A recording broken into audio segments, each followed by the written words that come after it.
In the early years of World War II, when the Soviet Union faced the full might of the German war machine, there arose an urgent need for a new generation of powerful ground attack aircraft. The legendary Ilyushin Il-2 Sturmovik had already proven its worth as the flying tank, but the Soviet High Command wanted something stronger, faster, and more heavily armed. In 1943, the Sukhoi Design Bureau, led by Pavel Sukhoi, began work on a machine that could outclass anything flying on the Eastern Front, a project that would later be known as the Sukhoi Su-8. The Su-8 was conceived as a heavy twin-engine attack aircraft capable of carrying a massive payload of bombs and guns. It was intended to operate close to the front lines, destroying tanks, armored vehicles, artillery positions, and enemy troop concentrations. Sukhoi's engineers envisioned an aircraft that could withstand heavy anti-aircraft fire, deliver precise strikes, and still return home safely. For this, the team designed a robust armored cockpit and engine protection system, features inspired by the survivability of the Il-2 but scaled up for a much larger, more powerful platform. Construction began in 1943, and by the time the prototype started taking shape, it was clear this was not going to be an ordinary attack plane. The Su-8 was huge compared to most aircraft of its type. It was over 13 meters long, with a wingspan of 21 meters, larger than some medium bombers of the era. Powering it were two massive Shvetsov M71F radial engines, each capable of producing around 2,200 horsepower. These engines were chosen for their power and reliability, but they also presented a major challenge. Production of the M71 was limited, and supply issues would later haunt the entire project.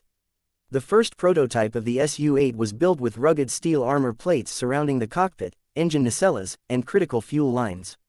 The pilot was seated in an armored bathtub, a term used to describe the thick shell that protected the lower and front parts of the cockpit. Even the gunner, who was positioned behind the pilot, had partial armor protection and a defensive turret-mounted machine gun. The aircraft's offensive power, however, was where it truly stood out. The Su-8 could carry up to 1,400 kilograms of bombs internally, and an additional 600 kilograms externally under its wings.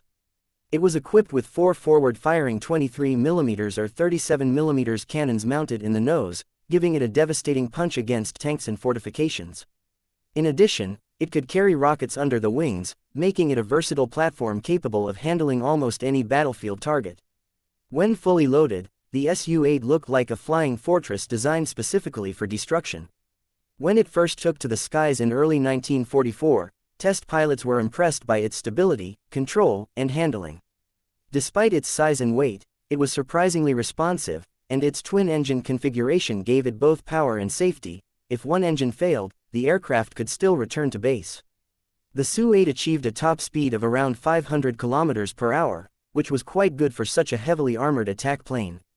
It could also operate from rough airfields close to the front lines, giving Soviet ground forces direct and immediate air support. During test flights, the Su-8 demonstrated its capability to deliver accurate and powerful strikes. Test crews noted that it could carry heavier payloads than the Il-2 and survive hits that would have destroyed lighter aircraft. The designers were confident that, once refined, the Su-8 could become the new backbone of Soviet ground attack aviation. There were even plans to create a reconnaissance version and a variant with extended range for deep penetration missions. However, as impressive as the Su-8 was on paper and in testing, it was already too late for its intended purpose. By the time testing was completed,